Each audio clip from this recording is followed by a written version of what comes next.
탄핵 심판도 쉬어갔던 설 연휴, 정치권엔 어떤 말들이 오갔을까요? 일단 국민의힘은 연휴 동안 문영배 헌법 헌재소장 권한대행을 비롯해 이미선 재판관, 마은혁 후보자 등의 성향을 문제 삼으며 탄핵 심판의 공정성을 부각했는데요. 오늘 아침 인터뷰에 나선 국민의힘 신동욱 대변인도 같은 취지의 주장을 이어갔습니다. 들어보시죠.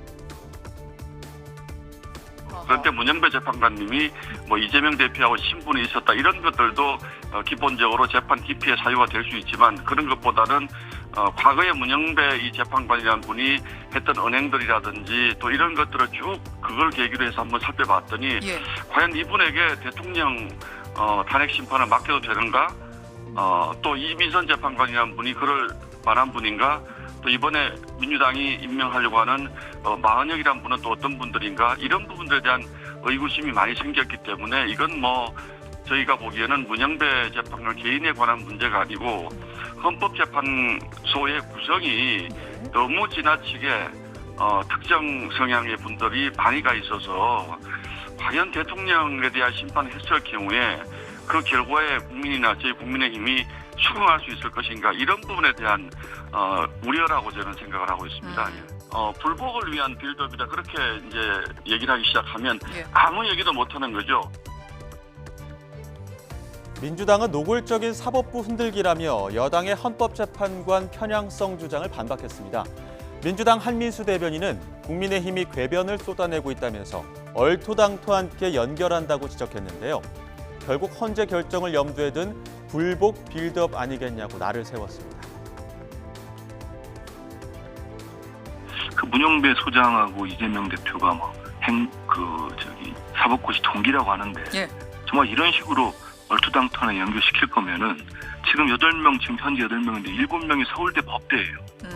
그럼 윤석열 대통령 서울대 법대 아닙니까? 네.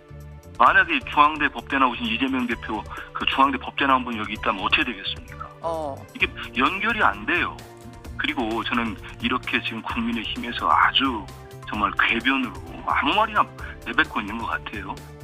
이 검찰 정권 이분들은 일단 판사들도 성향으로 나누고 뒷조사하고 이런 못된 습성들이 있는 것 같아요. 정권 자체가.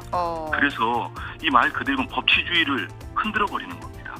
그리고 이게 정말 우려스러운 게 헌재에서 어떤 결정이 났을 때 본인들이 원하는 결정이 나면은 그러면 이걸 불복하겠다는 지금 그걸 위해서 빌드업을 하는 거 아닌가 이런 의심까지 들거든요.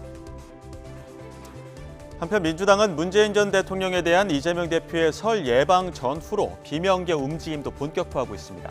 김경수 전 경남지사가 이재명 대표를 향해 일극체제를 바꿔야 한다며 비명 행사도 사과해야 한다고 요구했는데 박용진 전 의원은 친명과 비명을 둘 다 지적하며 틈을 파고들었습니다. 들어보시죠. 거저먹는 대선은 없어요.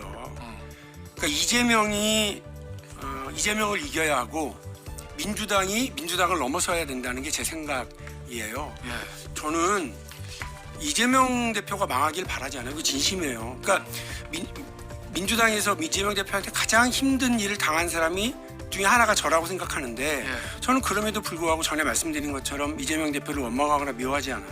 근데 다만 이대로 그냥 가면 이기느냐? 그거 아니다. 그거 아니라고 그러면 다른 길을 선택하고 가야 된다고 생각을 하는데 또 한쪽에서는 이재명 일극체제만 비판하더라고요. 민주당이라고 그럴 때 퀘스천 마크를 갖고 있는 것도 일정하게 드러나고 있는 시점이니까 우리가 뭐가 달라져야 되는지를 좀 분명히 하자 이런 말씀을 드린 건데 그중에 핵심이 내로남불 그리고 막 몸에 밴 잘난 척과 선민의식 그냥 딱 한 줄로 얘기하면 내로남불과 586 정치의 문제예요.